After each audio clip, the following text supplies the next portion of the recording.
All right, Krystal, what's on your radar? Well, Twitter melted down yesterday after Van Jones offered some incredibly lukewarm praise for President Trump's executive order on policing. Let's take a listen. I think there are two things here. One is the speech and one is the executive order.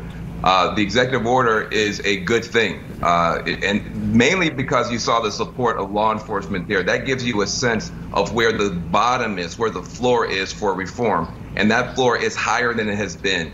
There is movement in the direction of a database for bad cops. We've never had a federal database for bad cops. That's why these cops go all over the place doing bad stuff.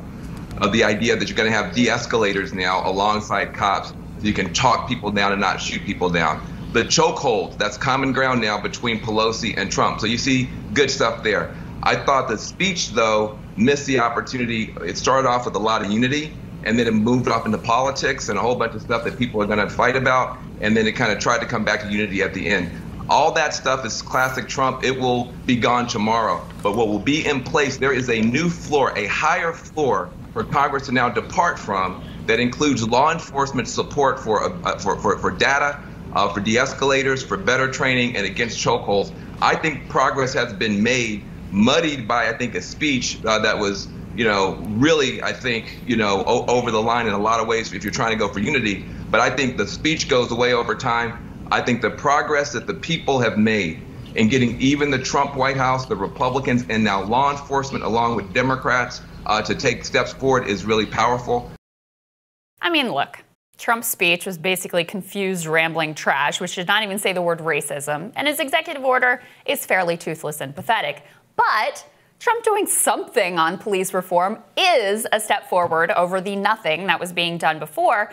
And to pretend like it's not is to willfully deny reality and to undermine the work of the activists who have forced a reckoning so broad and so powerful that he now feels his electoral prospects depend on signaling some level of support for a police reform agenda. So let's just briefly go over the main elements of this new executive order. Probably the most tangible item is a misconduct database so that police brutality can be tracked. Now, obviously, tracking brutality is not the same as stopping brutality. And honestly, it's sad that this is even something that needs to be called for, but that's where we are right now. But in Trump's executive order, even this item is not mandatory. Police departments can opt out of providing data, but may risk some federal funding. He also calls for funding to be tied to improved training and banning the use of chokeholds outside of instances in which an officer's life is at risk. So first of all, there's not really evidence that training is really the issue here. Even the implicit bias training that's become popular among some liberals hasn't been shown to actually be effective. Now, on chokeholds, this ban is not actually a ban at all. Again, it's not mandatory, but tied to federal funding. And even within that limited context, it allows a massive loophole for when the officer's life is at risk. That's the same standard that's used to allow police to operate with basically impunity and has led to police killing more than 1,000 Americans every year. Finally, there's some vague language about having the Department of Health and Human Services work with the DOJ to create guidelines for co-responder programs where social workers could respond to appropriate issues alongside law enforcement. I don't personally count agency guidelines as real progress. Now, obviously, I've already covered how inadequate Biden's suggested program is. Probably the boldest agenda has come from House Democrats. It's a pretty low bar there, guys. But honestly, if you want to look for where progress is really happening, where activists have made massive, measurable, and undeniable gains, don't look at Trump or Biden or Tim Scott even or Nancy Pelosi. Look to the local level. Because to see the reckoning that is happening at the city level across the country is to witness the power of long-term organizing, which has laid the groundwork so that they were able to seize the conversation the moment that the public was open to it. Minneapolis is, of course, the prime example here. Activists had been pushing to defund the police. They'd already been working with local leaders. And when the moment came, the city council quickly put out a coordinated statement signaling their support to fully dismantle the Minneapolis Police Department and completely rethink what policing looks like in that city. But it wasn't actually just Minneapolis. Yesterday, the New York City Police Commissioner announced he'd be disbanding a 600-person plainclothes policing unit meant to target violent crime, but which has disproportionately been involved in police shootings. According to The Intercept, that unit was involved in 31% of all fatal police shootings, in spite of the fact that they comprise only about 2% of the force. What's more, Mayor de Blasio reversed his position after 10 nights of protests and now backs cuts to the police budget and reallocating that money towards social services, a move that shows the power of the simplicity of the defund the police movement. While it's been painted as somehow complicated to understand, the truth is it's effective because it is simple. Are you increasing or decreasing the police budget? Yes or no? Other cities are responding to activist calls as well. As David Sirota points out, LA Mayor Eric Garcetti has pledged to cut the LAPD budget by $150 million. Cities as disparate as Denver, Salt Lake City, Houston, and Boston are also looking at cutting the budget. It's hard to overstate, by the way, what a sea change this really is. Police budgets have done nothing but climb higher and higher and higher. Since 1977, the population has grown 50%. Police budgets, though, have grown 173% after adjusting for inflation. Even in cities where leadership hasn't acquiesced, there is an impressive force from the public behind calls to cut the police budget. As I covered here yesterday in D.C., a hearing on exactly this issue led to more than 16,000 written testimonies, 99% of which were in support of reducing spending on police. So rather than hand-wringing about the approach of these activists or getting our undies in a bunch about Van Jones's CNN comments, we should all be learning from the approach of the defund the police movement. These initial steps forward, they're not a panacea, of course, nothing is, but they've achieved measurable results and a dramatic shift in the Overton window.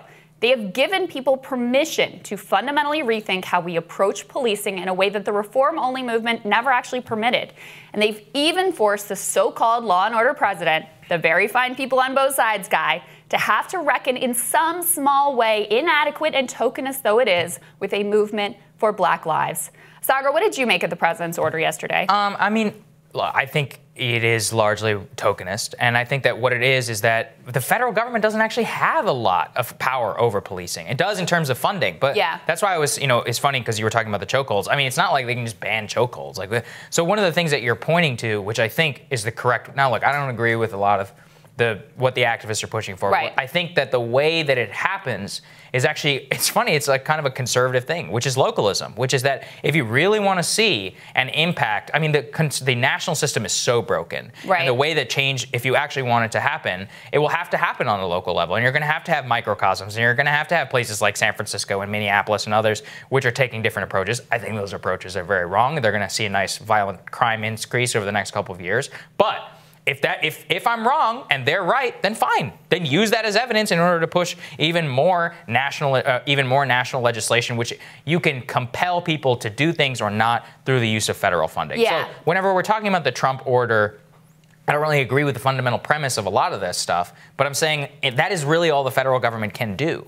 And so that's why I look at it as like what Van Jones, and I mean he is right in a certain context, right? Which is that yes, in terms of the federal government having a database, and of course people are like, oh, we don't want on a database. But the people who control police departments are cities. And so if anything, you have immense power. Getting the city governments to change things is actually way easier than getting anything passed in Congress. Look at Minneapolis. Yeah. Look how quickly that changed. Right. Look at LA. Look at New York City, especially places with large Democratic populations. So that is actually something that I think that liberals have always never understood as well as conservatives. And we saw that, I think, under the Obama administration, what was like 1,000 state houses across the country, 1,000 state house seats across the country were lost. Like many, on the local level, mayors and Congress or state representatives and those types of things were lost to the Republican Party, because that is actually, in terms of the things that govern your day-to-day life, that a lot of that comes down to the state and local level. Yeah, and I don't want to let the federal government off the hook, because you see the way in other areas that they've leveraged federal funding, like in education, to have a tremendous heavy hand from the national government on down. And these local police departments do get a lot of federal funding. So using federal funding as a cudgel, as a carrot, as a stick,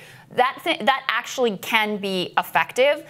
But yeah, the place where people are feeling the heat the most and where you can have the most instant change, and frankly, look, with these issues of policing, some of it should be localized to the community and what makes sense for that specific community. And local activists are going to know that far better than Nancy Pelosi or Donald Trump or Joe Biden. So I think it makes sense in that context.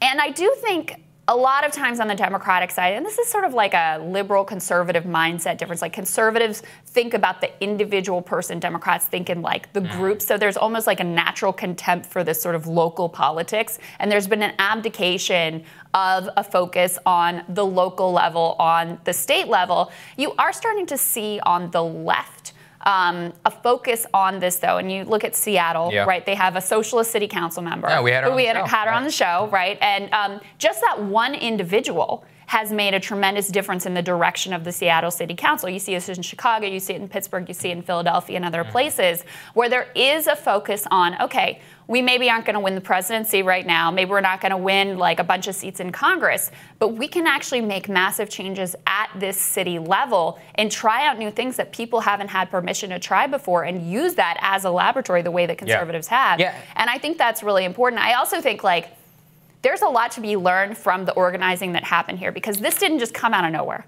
Right? Since Ferguson, since Black Lives Matter started, there have been activists working in the background, laying the groundwork. So that just like with coronavirus, with the people that were ready to go were like the billionaires and the corporations who had their legislation written and they jumped into action, it was ready to go. These were the people who were ready for this moment. And so they were able to seize the opportunity. And that's why you see in New York City, Bill de Blasio did not want to cut the police funding. No, he was very opposed to it.